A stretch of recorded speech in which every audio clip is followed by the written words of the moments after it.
GV சாரா நேயர்களுக்கு எனது வணக்கங்கள். எப்பவும் போல் உங்களுடைய கேள்விகளுக்கு பதில் அப்படிங்கிற மாதிரி இன்றைக்கும் நான் ரேண்டமாக தான் கொஷின்ஸ் எடுக்கிறேன் கமெண்ட் செக்ஷன்லேருந்து. ஒருத்தங்க கேட்டிருக்காங்க, மேம் யார் யாருக்கு எந்தெந்த கோவில் செல்வது நன்மை தரும்? பர்சனலி சில கோவில்கள் போனாலே ஆரோக்கியம் குறைவது போல் இருக்குது, இப்படி கூட இருக்குமா மேம் அப்படின்னு கேட்டிருக்காங்க. அது என்ன அப்படின்னா, கோவில்கள் கட்டமைப்பு அப்படிங்கிறதே நம்மளுடைய ஹெல்த்துக்காக தான் மெயினாக கோவில்கள் கட்டப்பட்டது. அதாவது ஆகம விதிப்படி அப்படிங்கிறது என்ன அப்படின்னா, இப்போ ஒரு வெயிலான ஒரு ஊர் இருக்குது, நம்மளுக்கு அங்கே குழுமையாக சில விஷயங்கள் இருக்கணும் அப்படின்னா, நோய் தொற்று அப்படிங்கிற நிறைய விஷயங்கள்லாம் இருக்குது இல்லையா, அதெல்லாம் சரி பண்ணுறதுக்கு தான் கோயில்கள் கட்டப்பட்டது. அதாவது பஞ்சபூத சக்திகளின் அடிப்படையில் தான் கோவில்கள் கட்டப்பட்டது அப்படிங்கிறது. பஞ்சபூதம்ங்கிறது என்னது? இந்த நிலம், நீர், ஆகாயம், காற்று, பூமி தத்துவத்தை கொண்டது. அதே மாதிரி தான் நம்மளுடைய பிறப்புமே. நம்மளுமே தத்துவங்கள் வாங்கி தான் பிறந்திருக்கோம். அதாவது நிலம், நீர், நிலராசிகள், நீர் ராசிகள், நெருப்பு ராசிகள், காற்று ராசிகள் அப்படின்னு இருக்கு இல்லையா. இந்த நிலராசிகள் எதோட ஒத்துப்போகும், காற்று ராசிகள் எதோட ஒத்துப்போகும், நீருக்கும் நெருப்புக்கும் எப்படி இருக்கும், காற்றுக்கும் நெருப்புக்கும் எப்படி இருக்கும். இந்த நீர் ராசி, நெருப்பு ராசிகள்லேயே பார்த்தீங்கன்னா, இப்போ ஃபார் எக்ஸாம்பிளுக்கு நான் சொல்கிறேனே, இப்போ மேஷம், சிம்மம், தனுசு இவங்கெல்லாம் இவங்கெல்லாம் நெருப்பு ராசி அப்படிங்கிறப்போ இந்த 3 நெருப்புமே வெவ்வேறு மாதிரி வேறுபடும். இப்போ மேஷ ராசி எடுத்துக்கிட்டிங்க அப்படின்னா காட்டு தீ மாதிரி ஒரு அகண்ட தீ அமைப்பு கொண்டது. இப்போ சிம்ம ராசி எடுத்துக்கிட்டிங்கன்னா ஒரு அடுப்பு தீ எறிகிற மாதிரியான ஒரு தீ, எந்த அளவுக்கு தேவையோ அந்த அளவுக்கு ஒரு அடுப்பு தீ. அதே மாதிரி தனுசு ராசி எடுத்துக்கிறோம் அப்படின்னா இது விளக்கு எரியக்கூடிய, திரியை தூண்டக்கூடிய தீ. அப்போ யாராவது ஒளியேற்றக்கூடிய ஒரு அமைப்பு அப்படிங்கிறது தான் தனுசு ராசி. அந்த மாதிரி ஒரு கணக்கில் வரும். அப்படிங்கிறப்போ இவங்களுடைய உடல்நிலை சீதோஷங்கள் அப்படிங்கிறது மாறும். ஃபார் எக்ஸாம்பிள், இப்போ மேஷ ராசிக்காரங்க எடுத்துக்கிறோம் அப்படின்னா அவங்களுக்கு திருவண்ணாமலை ரொம்ப நல்லா செட் ஆகும். ஏன்னா அந்த மேஷ ராசியோட அமைப்புன்னு பார்க்குறப்போ அது செவ்வாயோடைய அமைப்பாக இருக்குது. அப்போது அங்கே ஆல்ரெடி செவ்வாய்ங்கிறது என்னது, ஒரு சூட்டை சொல்லக்கூடிய ஒரு விஷயமா இருக்குது. அப்போ அவங்களுக்கு திருவண்ணாமலைங்கிறது என்னது, இது நெருப்பம்சம் கொண்டது தான் திருவண்ணாமலை. அப்போ அவங்களுக்கு அங்கே திருவண்ணாமலை போகிறப்போ அவங்களுக்கு அங்கே செட் ஆகும் அப்படிங்கிறது. அதோட இப்போ சிம்ம ராசி எடுத்துக்கிறோன்னு வச்சுக்கோங்களேன். சிம்ம ராசிக்கு திருவண்ணாமலை போகலாம், ஆனால் அவங்க ஒன்றும் அதிகாலையில் போயிடணும், இல்லைன்னா சாயங்கால வேலை போகணும். கிரிவலம் எப்போ போகணும் அப்படிங்கிறதெல்லாம் அவங்களுக்கு சில அமைப்புகள் அவங்களுடைய சீதோஷ நிலை பொறுத்து இருக்குது. இப்போ தனுசு ராசிக்காரங்களும் திருவண்ணாமலை போகலாம், ஆனால் கிரிவலம் அப்படிங்கிறதெல்லாம் ஒரு கொஞ்ச நாள் ப்ராக்டிஸுக்கு அப்புறம் தான். ஏன்னா இந்த நெருப்போடைய அம்சத்தை பொறுத்து, நெருப்போட சக்திகளை பொறுத்து, இப்போ தனுசை பொறுத்த வரைக்கும் திரி ஏற்றக்கூடிய வழக்குன்னு நம்ம சொல்கிறோமா, சீக்கிரம் தனுசு ராசிக்காரங்களுக்கு சைனஸ் வரும், சளி பிடிக்கும், அந்த மாதிரி ஒரு விஷயங்கள்லாம் இருக்கும். அப்போது வேர்த்துச்சுன்னா அவங்களுக்கு ப்ராப்ளம். அவங்க பாடியை ஹீட் ஜென்ரேட் பண்ணக்கூடிய ஒரு பாடியாக இருக்கும். இந்த மாதிரி இந்த சீதோஷ நிலைகளுக்கு தகுந்த மாதிரி தான் கோயில்கள் கட்டமைக்கப்பட்டது. கோயில்கள் எங்கேயுமே தவறாகலை, நம்மளுடைய உடல்நிலைகள் எந்த சீதோஷ நிலையை ஏற்றுக்கொள்ளும் அப்படிங்கிற ஒரு விஷயத்துக்காக தான் இப்படி.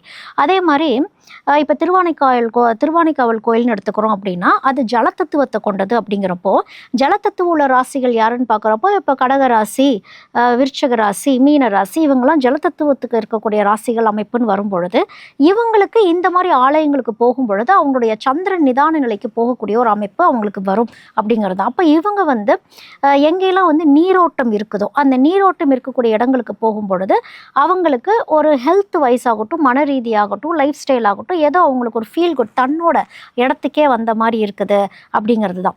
இதே இது பூமி தத்துவத்தில் இருக்கிறவங்க அப்படின்னு பார்க்கும் பொழுது பூமி தத்துவங்கிறது ரிஷபம், கன்னி, மகரம். இப்போ இந்த 3 பேர்த்த எடுத்துக்கிறோம் அப்படின்னா இந்த பூமி அப்படிங்கிறது எதை உள்வாங்கக்கூடியது அப்படிங்கிறது ஒன்று இருக்குது. இப்போ ரிஷபராசி அப்படின்னு நம்ம எடுத்துக்கிறோம் அப்படின்னா இவங்கெல்லாம் இந்த அக்ரிகல்ச்சரல் ஃபார்ம் லேண்டு, நல்ல வளம் மிக்க பூமி அப்படின்னு சொல்லக்கூடிய இடத்த சொல்லக்கூடியது ரிஷபம் அப்படிங்கிறது. கன்னி அப்படின்னு பார்க்கும் பொழுது கன்னி புதன் வீடாக இருக்கும் பொழுது இது கட்டுமான பொருட்களை சொல்லக்கூடிய ஒரு இடம், அதாவது பில்டிங்ஸ் இருக்கக்கூடிய ஒரு இடமா சொல்லக்கூடியது. இன்னும் சொல்ல போனால் மலைப்பகுதியில் இருக்கக்கூடிய இடங்களை சொல்லக்கூடிய ஒரு அமைப்புமே இந்த பூமி அம்சம் சொல்லும் அப்படிங்கிறது. இப்போ கன்னிராசின்னு எடுத்துக்கிறோன்னா கன்னிராசியோடைய பூமி தத்துவோட அம்சம் எப்படின்னு பார்க்கும் பொழுது கமர்ஷியல் பிளேசஸை சொல்லக்கூடியது, அதே மாதிரி மலை மீது ஏறி போட இடங்களை சொல்லக்கூடியது, அந்த மாதிரி ஒரு அமைப்பு, உயர்ந்த பகுதிகளை சொல்லக்கூடிய பூமி அமைப்பை சொல்லக்கூடியது அப்படிங்கிறது கன்னி வந்துடும். இப்போ மகரம் அப்படின்னு பார்க்கும் பொழுது மகரம் எல்லா சீதோஷ நிலையும் உள்வாங்கக்கூடிய ஒரு பூமி அமைப்பு. அதாவது எதையும் தாங்கக்கூடிய அமைப்பு. அது வறண்ட பூமியாகவும் இருக்கும். அதுக்கப்புறம் கிட்டத்தட்ட வானம் பார்த்த பூமி கணக்கில் வந்து மகரம் வரும் அப்படின்னே சொல்லலாம். சில சதுப்பு நில அமைப்புகளையும் மகரம் பூமி சொல்லுன்னு சொல்லலாம். அப்போது இந்த சீதோஷ நிலைக்கு என்ன மாதிரியான ஆலயங்கள் செட் ஆகும்? இப்படித்தான் நம்மளுடைய ஹெல்த்துமே இருக்கும். ஏன்னா வாதம், பித்தம், கபம் சம்மந்தப்பட்டதான் நம்மளுடைய உடல்நிலை. அப்போ எல்லாமே உடல்நிலை சம்மந்தப்பட்டது தான தவிர்த்து வேற எந்த ஒரு மேஜிக்கான விஷயங்கள்ல கிடையாது. இது வந்து ஒரு கனெக்டிவிட்டி. எந்த இடத்துக்கு போனால் நம்ம கனெக்ட் ஆகும். அப்போ இந்த 3 ராசி நம்ம எடுக்கிறப்போ ரிஷபம் எப்படி திருப்பதிக்கு போகணும், கன்னி எப்படி திருப்பதிக்கு போகணும், மகரம் எப்படி திருப்பதிக்கு போகணும் அப்படிங்கிற ஒரு கணக்கெல்லாம் இருக்கும். என்ன மேடம், ஃபேமிலியில் ஒவ்வொருத்தவங்களும் ஒவ்வொரு ராசியில் இருக்கிறப்போ நாங்களாம் இந்த ப்ரொசீஜர் பார்த்தா போக முடியும் அப்படின்னா, அந்த மாதிரி ப்ரொசீஜர் பார்த்து போனால் நல்லாயிருக்கும் அப்படிங்கிறது தான். இப்போ ரிஷபம் வந்து செழிப்பாக போயிட்டு வரணும் அப்படிங்கிறது. ஏன்னா அது வளம் மிக்க ஒரு விஷயம் இல்லையா? அப்போ அது அக்ரிகல்ச்சர் லேண்டு சொல்லக்கூடிய ஒரு விஷயம். இப்போ கன்னி இருக்கிறாங்கன்னா அவங்களுமே வந்து பாத யாத்திரையெல்லாம் போகாமல் அவங்களுமே கொஞ்சம் செழிப்பாக திருப்பதி போயிட்டு வந்தாங்கன்னா ஒன்றும் பிரச்சனை கிடையாது. நான் பாத யாத்திரையாக தான் போவேன், கஷ்டப்பட்டு தான் போவேன் அப்படின்னா அவங்களுக்கு சம்டைம்ஸ் ஹெல்த் வைஸ் அது வந்து எல்லாத்துக்கும் செட் ஆகும்னு சொல்ல முடியாது. அது நட்சத்திரங்கள் மாறுபடும் அப்படிங்கிறது தான். இப்போ மகரம் எடுத்துக்கிறோம் அப்படின்னா இவங்க சனியோடைய அம்சத்தில் வராங்க அப்படிங்கும் பொழுது இவங்களை யாராவது கூட்டிகிட்டு போனால் நல்லாயிருக்கும் அப்படின்லாம் ஒன்று இருக்குது. கூட்டிகிட்டு போகிறவங்களுக்கு புண்ணியம் அப்படிங்கிறது தான். இப்போ மேஷ ராசியில் இருக்கிறாங்க, நெருப்பு தத்துவத்தை வாங்கினவங்க இருக்கிறாங்க. இந்த நெருப்பும் இந்த பூமியும் இப்படி கனெக்ட் ஆகுதுன்னு வச்சுக்கோங்களேன். இப்போ மேஷம் மகரம் கனெக்ட் ஆகுறாங்க அப்படின்னா ஒரு மேஷ ராசிக்காரங்க ஒரு மகர ராசியில் இருக்கவங்கள வந்து திருப்பதிக்கு கூட்டிகிட்டு போகிறாங்க அப்படின்னா மேஷ ராசிக்கு புண்ணியம் வந்து சேரும், மகரத்துக்கு கர்மா கழியும் அப்படிங்கிற ஒரு கணக்கெல்லாம் இருக்குது. அப்படிலாம் இருக்குதானா? அப்படிலாம் இருக்குது. இந்த மாதிரி இந்த நீர் தத்துவம், காற்று தத்துவம், இப்படி ஒவ்வொரு தத்துவ அமைப்பினருக்கும் ஒவ்வொரு ஆலயங்கள் செட் ஆகும் அப்படிங்கிறது உண்மைதான். விஷ்ணுமாயா பற்றி சொல்லுங்க. விஷ்ணுமாயா வீட்டில் வச்சு வழிபடலாமா அப்படின்னு கேட்டிருக்காங்க. விஷ்ணுமாயா அப்படிங்கிறது என்ன அப்படின்னா, இப்போது ஐயனார், சுடலமாடசாமி இவங்களெல்லாம் நம்ம வீட்டில் வச்சு வழிபடலாமா அப்படின்னா நம்ம வீட்டில் வச்சு வழிபட முடியுமா? அவங்களாம் எல்லை தெய்வம், காக்கும் தெய்வம், அவங்களுக்குன்னு சில எனர்ஜி லெவல் இருக்குது. அவங்களாம் ஓப்பன் ஸ்பேஸில் இருக்கக்கூடியவங்க, அவங்களெல்லாம் நம்ம கட்டுப்படுத்தி வைக்க முடியாது அப்படிங்கிற மாதிரி தான் விஷ்ணுமாயாவும். விஷ்ணுமாயா அப்படிங்கிறது என்ன அப்படின்னா, சிவன் பார்வதிக்கு பிறந்த ஒரு குழந்தையாக இருக்கலாம் அப்படிங்கிறது வந்து செவி வழி செய்தி. எந்த புராணங்களும் ப்ரூவெல்லாம் பண்ணல. இது வந்து எப்படி நம்ம வந்து இப்போ இந்த கிராமங்கள் சார்ந்து எப்படி வந்து குலதெய்வங்களும் காக்கும் தெய்வங்களும் உருவானாங்களோ அந்த மாதிரி ஒரு அமைப்பு தான் விஷ்ணுமாயோட அமைப்பு. இன்னும் சொல்லப்போனால் விஷ்ணுமாயாவை சாத்தானோ அப்படின்லாம் கேட்குறாங்க இல்லையா? விஷ்ணுமாயா வந்து சாத்தன் அப்படின்னு சொல்லப்படுது. சாத்தன் அப்படிங்கிறது சில டைம் வந்து சாஸ்தா தேவர்களையும் சொல்லக்கூடியது அப்படின்னு ஒன்று இருக்குது. சாஸ்தாக்களையெல்லாம் நம்மளால் கட்டுப்படுத்தி வைக்க முடியாதுன்னே ஒன்று இருக்குது. சாஸ்தா, சாத்தன், இந்த சாத்தன் தான் வந்து சாத்தான் ஆனது. அதோட இந்த ஏன் வீட்டில் வச்சு வழிபடலாமா வேணாமா அப்படிங்கிற உங்களுடைய கேள்விக்கு சுருக்கமாக சொல்லணும் அப்படின்னா, விஷ்ணுமாயாவை பூஜை பண்ணுறாங்கல்ல, அவங்களாம் எப்படி பூஜை பண்ணுவாங்க அப்படின்னா, குரு சொல்லி, குரு சிஷ்யன் இவங்களுக்கு மட்டுமே அந்த எனர்ஜி டிரான்ஸ்ஃபர்மேஷனுங்கிறது நடக்கும். நம்ம போய் ஆசீர்வாதம் வாங்கிட்டு வர இடத்துல தான் இருக்கோம். வெறும் மந்திரங்கள் சொல்லி, அதாவது போற்றிட்டு வர மாதிரி தான். இப்போ ஓம் விஷ்ணுமாயா நம அப்படின்னு ஒரு சிம்பிளாக சொல்லிட்டு வரோன்னு வச்சுக்கோங்க, அவ்வளோதான். மந்திரங்கள் போதிக்கிறதுக்கெல்லாம் வந்து நிறைய ப்ரொசீஜர்ஸ் இருக்குது. ஏன் அப்படின்னா, இந்த சாத்தனுக்கு 400 சாத்தான்கள் இதுக்கு கீழே இருக்கும். சாத்தான்களுங்கிறது என்னது? எனர்ஜிஸ். இந்த எனர்ஜிஸ்லாம் நம்ம வீட்டில் கட்டுப்படுத்தி வைக்க முடியுமா? இந்த 400 எனர்ஜிஸ்க்கும் 1008 சேவர்கள் இருப்பாங்க அப்படின்னு சொல்கிறாங்க ஹெல்ப் பண்ணுறக்கு. ஸோ இந்த மாதிரி இந்த சாத்தனுக்கே வந்து நிறைய டிவிஷன்ஸ்லாம் இருக்குது. இப்போது நீங்கள் இந்த விஷ்ணுமாயா கோயில் கேரளாலெல்லாம் போய் பார்க்குறப்போ ஒவ்வொருத்தவங்களும் ஒவ்வொரு மாதிரியான வழிபாட்டு முறைகள் பண்ணுவாங்க. மந்திரங்களை வெளியே சத்தமாக சொல்ல மாட்டாங்க. மந்திரம் என்பது ரகசியமாகவே இருக்கும். ஏன் அப்படின்னா, மந்திர உச்சாடனம் வந்து அவங்களுடைய சிஷ்யங்களுக்கே போய் சேரணும். இது மிஸ்யூஸ் ஆகிடக்கூடாது. இந்த சாத்தன்கிறது கிட்டத்தட்ட ஒரு குழந்தை ரூபத்தில் இருக்கக்கூடிய ஒரு சுட்டி குழந்தைங்கிற கூட நம்ம எடுத்துக்கலாம். ரொம்ப நெகட்டிவாக அது யோசிக்காமல், கேட்டவுடன் எப்படி ஒரு குழந்தை வந்து பிஹேவ் பண்ணுமோ அந்த குழந்தை எப்படி வேணாலும் பிஹேவ் பண்ணணும்னு ஒன்று இருக்குது. குழந்தை வந்து நல்லா சிரித்து விளையாண்டுருக்கிற வரைக்கும் நம்ம கம்ஃபர்டபுளாக தான் இருப்போம். அது அழுகுது, கத்துது, ஆர்ப்பாட்டம் பண்ணுதுன்னா நம்மளால் ஒரு பாயிண்ட்டுக்கு மேலே நம்மளால் ஹேண்டில் பண்ண முடியாதுன்னு ஒன்று இருக்கப்போ, விஷ்ணுமாயாவை முடிஞ்ச அளவுக்கு வீட்டில் வச்சு வழிபாடு பண்ணாமல் இருந்துக்கிறது. இல்லை, எங்களுக்கு எல்லா ப்ரொசீஜரும் தெரியும், எங்களுக்கு மந்திரம் தந்திரம்லாம் தெரியும் அப்படின்னா நீங்கள் துணிஞ்சு விஷ்ணு மாயா வச்சு வழிபாடு பண்ணலாம். கிட்டத்தட்ட நம்மளுடைய சவுத்தில் இருக்கக்கூடிய எல்லை தெய்வங்களை எப்படி நம்மளால் வீட்டுக்குள்ளே வந்து எல்லை தெய்வங்களை கூட நம்ம எப்படி கொண்டு வந்து வச்சுருப்போமோ ஒரு சின்ன ஃபோட்டோவாக வச்சுருப்போம், ஒரு சின்னதாக ஒன்று வச்சுருப்போம். இல்லை அப்படின்னா வந்து நம்மளுடைய குலதெய்வத்தை அப்படி வச்சுருப்போம் அப்படின்னு ஒன்று இருக்குது. ஏன்னா விஷ்ணு மாயாங்கிறது ஒரு சில குலங்களுடைய குலசாமியாகவே பார்க்கப்படுது அப்படின்னு ஒன்று இருக்குது. அப்போ அங்கேருந்து நம்ம எடுத்துகிட்டு வந்து வைக்கிறப்போ, இப்போ கேரளா அப்படிங்கிறது வந்து தாந்திரிக பூமியாக பார்க்கப்படுது. அப்படிங்கிறப்போ நம்மளோடது மந்திரம் உச்சாடனம் பண்ணுற இடம். அப்படிங்கிறப்போ இங்கே கிளாஷஸ் ஆகிறதுக்கும் வாய்ப்பு இருக்குது. நீங்கள் எந்த ஊர்லேருந்து கேட்டிருக்கீங்க அப்படிங்கிறது எனக்கு தெரியாது. உங்களுக்கு மந்திர தந்திரங்கள் சொல்லி உங்களால் அந்த விஷ்ணு மாயாவை கட்டுப்படுத்தி வைக்க முடியும் அப்படின்னா நீங்கள் வீட்டில் விஷ்ணு மாயா வச்சு வழிபாடு பண்ணலாம். கோவிலில் போய் வழிபாடு பண்ணுறதே சிறந்த ஒரு அமைப்பாகவே இருக்கும். முக்கியமாக கேரளாவில் போய் நம்ம வழிபாடு, ஏன்னா கேரளா ஆகட்டும் தமிழ்நாடு ஆகட்டும் வழிபாட்டு முறைகள் அதோடைய ஆக்டிவிட்டீஸ் எல்லாமே கொஞ்சம் மாற்றங்கள் இருக்குது அப்படிங்கிறத. ஏன்னா விஷ்ணு மாயாட்டை நம்ம வழிபாடு பண்ணும் பொழுது கிட்டத்தட்ட நம்ம ஒரு குழந்தைகிட்ட தான் கேட்குறோம். அந்த குழந்தைகிட்ட கேட்குறப்போ யாருக்கும் எந்த துரோகம் நினைக்காம நம்ம கேட்டுட்டு போயிடணும் அப்படிங்கிறது தான். துரோகம் நினச்சி நம்ம கேட்கும் பொழுது அது ஏதோ ஒரு வகையில் திருப்பி அடிச்சிரும் அப்படிங்கிற ஒரு கணக்கும் இருக்குது. விஷ்ணு மாயா நல்லது செய்யக்கூடிய தெய்வம் தான், ஆனால் வீட்டில் அடங்கி இருக்கக்கூடிய தெய்வமா அப்படிங்கிறது வந்து ஒரு கேள்விக்குரிய. ஏன்னா எல்லாமே விஷ்ணு மாயா பற்றி வந்தது எல்லாமே செவிவழி செய்திகளாகவே இருக்குது அப்படிங்கிறது தான். இன்னொரு வீடியோவில் கூட நம்ம இதுலேயே வந்து நான் விஷ்ணு மாயா பற்றி இன்னும் விளக்கங்கள் கொடுத்துருப்பேன், அதை பாருங்கள், இன்னும் உங்களுக்கு டீட்டெயில்ஸ் புரியும். இப்போ ஒருத்தவங்க கேட்டிருக்காங்க, how to focus in studies, scientific lifestyle changes and spiritual method explain ma'am. இது என்னன்னா இவங்களுக்கு வந்து எதில் எப்படி ஃபோக்கஸ் பண்ணணும், அவங்களுக்கு வந்து மைண்ட் டிஸ்ட்ராக்ஷன் ஆகுதுன்னு நினைக்கிறேன். ஒரு சயின்டிஃபிக்காகவும் சொல்லுங்கள், லைஃப் ஸ்டைல் முறையிலையும் சொல்லுங்கள், ஆன்மீகமாகவும் சொல்லுங்கள், இது எல்லாத்தையும் கலந்து எனக்கு சொல்லுங்கள் அப்படின்னு கேட்டிருக்காங்க. ஃபோக்கஸுங்கிறது என்ன அப்படின்னா நம்ம எதை ப்ரையாரிட்டைஸ் பண்ணுறோம் அப்படிங்கிறது தான் விஷயமே. ஃபோக்கஸ் அப்படிங்கிறது நம்மளுக்கு எது வேணுங்கிறது முதல் நமக்கு தெரியணும். அது எது வேணும் நம்மளுக்கு தெரியறதுக்கு முந்தின நாள் சாயங்காலத்திலிருந்தே நம்ம அதுக்கு தயாராக ஆரம்பிக்கணும். நம்மளுடைய சாயங்கால நேரம் நல்லபடியாக இருக்குது, நம்ம ரொம்ப ஹெல்த்தியாக இருக்கிறோன்னா, ஹெல்த்தியாக தூங்குகிறோம் அப்படின்னா அடுத்த நாள் காலையில் ப்ரொடக்டிவான ஒரு மார்னிங்காகவே மாறும். அப்போ உங்களுடைய ஸ்கெட்யூல்ஸ், உங்களுடைய ரொட்டீன்ஸ் எந்த ஒரு விஷயத்துமே 7 நாட்கள் தொடர்ந்து செய்யும் பொழுது அது பழக்க வழக்கமாகவே மாறும் அப்படிங்கிறது தான். அப்போ அந்த 7 நாட்கள் என்ன உங்களுக்கு ப்ரையாரிட்டைஸ் பண்ணணும், எப்போ நீங்கள் தூங்கி எந்திரிக்கணும், உங்கள் லைஃப்பில் எது முக்கியம் அப்படிங்கிறதெல்லாம் நீங்கள் ப்ரையாரிட்டைஸ் பண்ணுறப்போ ஃபோக்கஸுங்கிறது கரெக்டாகும்.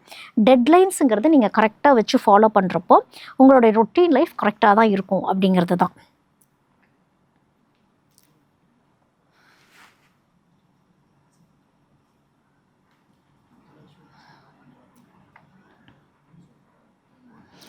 ஒருத்தங்க கேட்டிருக்காங்க, please request teach about soul and karma theory and after death and liberation soul have memory and feelings.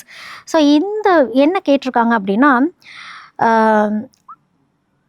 ஆன்மாக்களை பற்றி நிறையா சொல்லுங்கள், கர்மாக்குன்னு ஒரு தியரி ஒன்று இருக்குது, அது என்னன்னு சொல்லுங்கள், இறப்புக்கு அப்புறம் எப்படி இருக்கும், விமோசனம் எப்படி இருக்குது, ஆன்மாக்களுக்கு வந்து நினைவுகள் எப்படி இருக்கும், ஃபீலிங்ஸ் எப்படி இருக்கும், இதை பற்றி சொல்லுங்கள் அப்படின்னு கேட்டிருக்காங்க.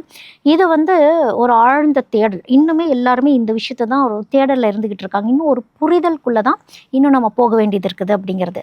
சிம்பிளாக ஒரு விஷயம் நம்ம புரிஞ்சுக்கணும் அப்படின்னா, இந்த உலகத்தில் எதுவுமே வந்து அழியவே இல்லை, எல்லாமே ஒரு டிரான்ஸ்ஃபர்மேஷன் ஜேர்னிக்குள்ளே தான் நோக்கி போயிட்டுருக்குங்கிறது தான் ஒரு மேலோட்டமாக சொல்லக்கூடிய ஒரு விஷயமாகவே இருக்குது அப்படிங்கிறது தான். என்ன அழியவே இல்லை அப்படின்னா, நம்மளை வந்து எரிச்சா நம்ம பஸ்பமாகறோம், திருப்பி புகையாகிறோம், அந்த புகை திரும்பி இந்த பிரபஞ்சத்தில் தான் கலக்குது, எங்கேயோ ஒரு இடத்துல துகள்களாக இருக்குது.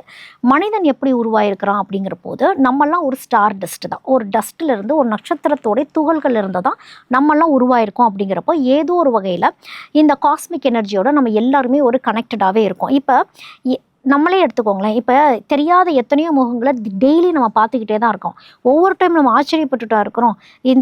என்னடா இந்த முகம் நம்மளுக்கு திடீர்னு புதுசாக இருக்குது, புதுசாக முகத்தை பார்க்குறப்போ நம்ம ஷாக் ஆகிறோமா? கிடையாது, நம்ம கடந்து போயிட்டே தானே இருக்கோம். அப்போது எந்த ஒரு விஷயத்தை திடீர்னு நம்ம முதல் முறையாக பார்க்குறப்போ அதிசயிக்கிறோமோ அவங்களத்தான் நம்ம வந்து ஜென்மத்திலையும் எந்த ஜென்மத்திலையும் பார்க்கவே இல்லைங்கிறதெல்லாம் ஒன்று இருக்குது. அப்போ ஏதோ ஒரு வகையில் எல்லாருமே இந்த சோலால் அடையாளம் பார்க்க முடியுது, இந்த சோலுக்கு எல்லாமே தெரியுது அப்படிங்கிறது தான். அப்போது இந்த மெமரிஸ் அப்படிங்கிறது வந்து ஏதோ ஒரு துகளில் கலந்துருக்கிற ஒரு விஷயமாவே இருக்குது. அதுதான் அந்த விட்டகுறை தொட்டகுறை அப்படிங்கிற ஒரு விஷயம் அப்படிங்கிறது.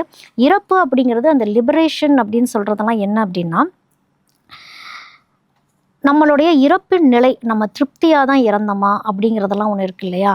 அதில் இப்போது இந்த இறக்குறாங்க அப்படின்னா சிரிச்ச முகத்தோடையெல்லாம் அவங்களுடைய முகம் மாறுறதெல்லாம் நம்ம பார்க்கணும் அப்படின்னா, அங்கேயே அந்த ஆன்ம ஒரு லிபரேஷனுக்குள்ளே போகுது அப்படிங்கிறத நம்ம அண்டர்ஸ்டாண்ட் பண்ணிக்கணும். முகம் இறுக்கமாக இருக்குது, இந்த முகத்தையே வச்சே சொல்லுவாங்க. திடீர்னு பார்த்தா அவங்க தூங்கிட்டு இருக்கிற மாதிரி தான் இருக்குது, இறந்த நிலையில் தெரியல, ஏதோ ஒரு தெளிவு நிலை தெரியுது அந்த இறந்தவங்க முகத்தில் அப்படிங்கிறதுங்கெல்லாம் வந்து ஒரு லிபரேஷனை சொல்லக்கூடியது தான். வாழ்ந்து முடிச்ச ஒரு திருப்தி நிலையை சொல்லக்கூடியது அப்படிங்கிறது.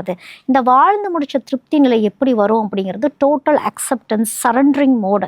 வாழ்க்கை எல்லா வகையிலையும் நம்ம அக்செப்ட் பண்ணி சரண்டர் ஆயிட்டோம் அப்படிங்கிறப்ப தான் இந்த லிபரேஷன் அப்படிங்கிற ஒரு விஷயத்துக்குள்ளே போவோம். இந்த மெமரி, இந்த ஃபீலிங்ஸ் அப்படிங்கிறதெல்லாம் என்ன அப்படின்னா, பிரபஞ்சம் அதை தூண்டணும்னு நினச்சிச்சின்னா ஏதோ ஒரு வகையில் நம்மளுக்கு இந்த இந்த நம்ம சொல்கிறோம்ல தேஜாவு மாதிரியான விஷயங்கள், எனக்கு ஏற்கனவே நடந்த மாதிரி இருக்குது அப்படிங்கிறதெல்லாம் என்ன அப்படின்னா, ஏதோ ஒரு துகள்களில் நம்மளுடைய எண்ண அலைகள், ஏன்னா நம்மளுடைய பிரெயினோட எனர்ஜி, அதோட திங்கிங் கெப்பாசிட்டி இன்னும் ஒரு 95% வந்து ஒரு ஒரு ஆச்சரியமாகவே தான் இருந்துகிட்டு இருக்குது. இந்த பூமியில் வந்து எல்லா விஷயங்களையுமே ஆச்சரியங்களுடைய தேடல்களோடய இருந்துகிட்டு இருக்குது. அதுதான் வந்து இன்னும் சயின்ஸ் தேடிக்கிட்டே இருக்கிறாங்க. இது என்ன? இப்போ அந்த குவாண்டம் என்டாங்கிள்மெண்ட் அப்படிங்கிற ஒரு விஷயம்லாம் சொல்கிறோம் இல்லையா? அண்டத்திலும் பிண்டத்திலும் இருக்கிறது தான் வந்து இந்த காஸ்மிக் எனர்ஜிங்கிற விஷயம்லாம் சொல்லிட்டு இருக்கோம்னா, இந்த குவாண்டம் என்டாங்கிள்மெண்ட் தியரிலாம் நீங்கள் படிக்கிறப்போ உங்களுக்கு வந்து இந்த விஷயம் புரியும். இந்த மெமரிஸ், இந்த ஃபீலிங்ஸ்லாம் எப்படி ஒன்றோட ஒன்று கனெக்டடாக இருக்குது அப்படிங்கிறது. ஒருத்தங்க கேட்டிருக்காங்க, லக்னத்தில் கேது, குரு, வக்ரம், பார்வை மேடம், கடக லக்னம் அப்படின்னு சொல்லியிருக்காங்க. இவங்களுடைய கடக லக்னத்தில் கேது இருக்குது அப்படின்னு சொல்லியிருக்கிறாங்க. குரு வந்து வக்ர பார்வையாக பார்க்குது அப்படிங்கிற மாதிரி சொல்லியிருக்கிறாங்க. ஏன்னா கடகத்தில் குரு உச்சம் அப்படிங்கிறப்போ, உச்சமான குரு வக்ரமாக இருந்து பார்வை பார்க்கும் பொழுது, அதுவும் லக்னத்தில் கேது அப்படிங்கும் பொழுது லைஃப் லெசன்ஸ் ரொம்ப ரொம்ப ஹெவியாக தான் இருக்கும். எப்போவுமே வந்து ஒரு கடக ராசியில் ராகுவோ கேதுவோ உட்கார்ந்துருச்சு அப்படின்னா வாழ்க்கை ஒரு இவங்க வந்து கடக லக்னம் ஜென்ரலாகவே ஒரு கடக வீட்டில் போய் ராகுவோ கேதுவோ உட்கார்ந்துருச்சுன்னா இவங்க வந்து லைஃப்பில் நிறைய ஹேர்டில்ஸ், ரிப்பீட்டட் மிஸ்டேக்ஸு எல்லாமே சரி பண்ணி கிளியரன்ஸ் பண்ணி போகணும் அப்படிங்கிறது தான் வந்து விதி தோராயமாக சொல்கிறது. குரு வக்ர பார்வை பார்க்குது அப்படின்னா என்னென்னா, குரு வந்து கரெக்ஷன் பண்ணக்கூடியவர். கரெக்டாக வந்து லக்னத்தில் கேது வந்து அவர் வக்ரமாக பார்க்குறாருங்கிறப்போ உங்களுடைய விதி அமைப்பு ரொம்ப ரொம்ப ஸ்ட்ராங்காக இருக்குது. நீங்கள் வந்து குலதெய்வ வழிபாடு இல்லைன்னா சித்தர்கள் வழிபாடு, சித்தர்களை ஸ்ட்ராங்காக பிடிச்சிக்கிறது, எந்த ஒரு விஷயத்தை செயல்படுத்தினாலுமே ஒரு தடவைக்கு 4 தடவை யோசித்து எடுக்கிற டெசிஷன்ஸ்லாம் வந்து கொஞ்சம் கிளியர் கட்டாக எடுத்துக்கிறதுங்கிறது நல்லது. இல்லைன்னா வந்து பிரச்சனைகளையோ அவமானங்களையோ சந்திக்கிற மாதிரியோ இல்லைன்னா வந்து ஒரு டிப்ரெஷன் ரேஞ்சுக்கு வந்து அது கொண்டு போகிறதுக்கு வாய்ப்பு இருக்குது. நீங்கள் வந்து விநாயகர் வழிபாடு, தட்சிணாமூர்த்தி வழிபாடெல்லாம் கொஞ்சம் ஸ்ட்ராங்காக நீங்கள் பண்ணும் பொழுது வாழ்க்கை மாறுறதுக்கான சாத்தியக்கூறுகள் அதிகமாகவே இருக்குது. ஏன்னா குரு வக்ர பார்வை பார்க்குறாருனாலே தட்சிணாமூர்த்தி போய் பிடிச்சிக்கணும். தட்சிணாமூர்த்திங்கிறது திருத்தல்கள் சொல்லக்கூடியவர் தான்.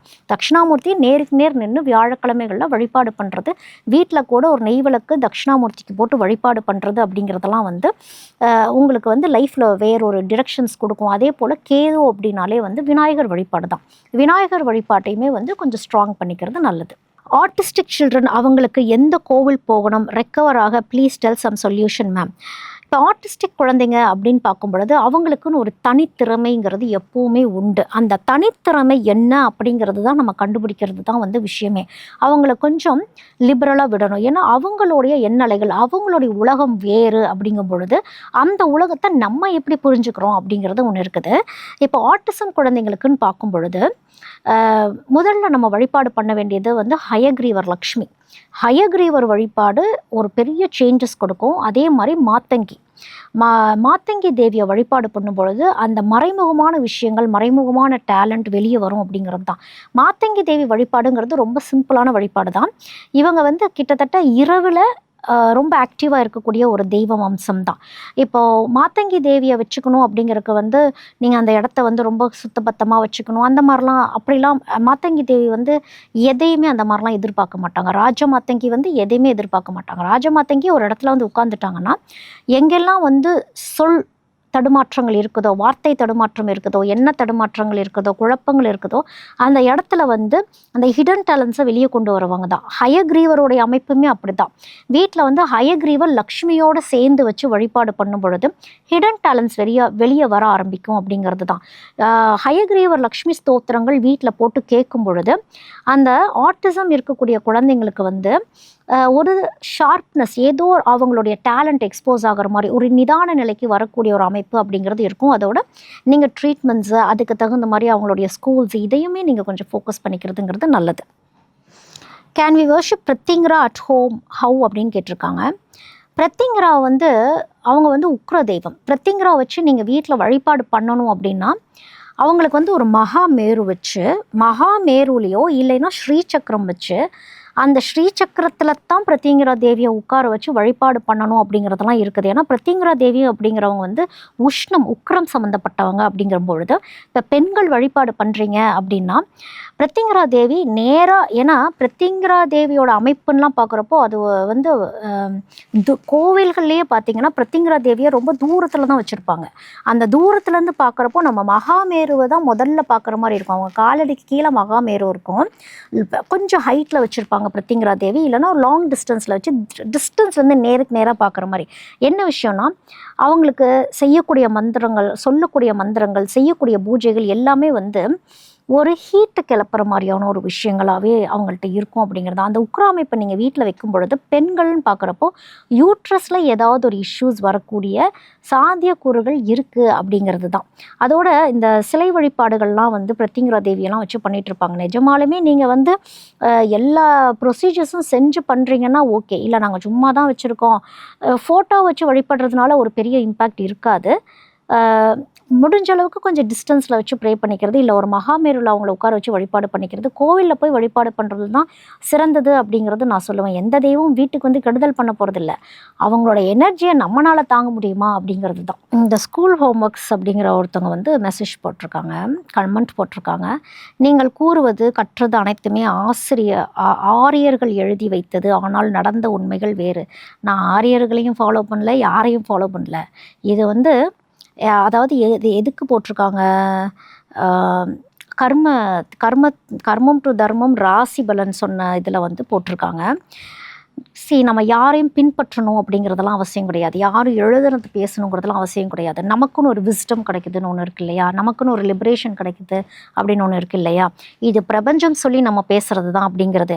எப்படியுமே எல்லாத்துக்குமே உண்மைகள் மாறத்தான் செய்யும். இப்போ நம்ம வந்து பொதுவாக தான் சொல்லிகிட்டு இருக்கோம். இப்போ தனிப்பட்ட ஜாதகத்தை எடுத்து வச்சு ஆரியர்கள் சொன்னாங்க, இவங்க சொன்னாங்க, அவங்க சொன்னாங்க அப்படிங்கிறதெல்லாம் நம்ம சொல்கிறது கிடையாது.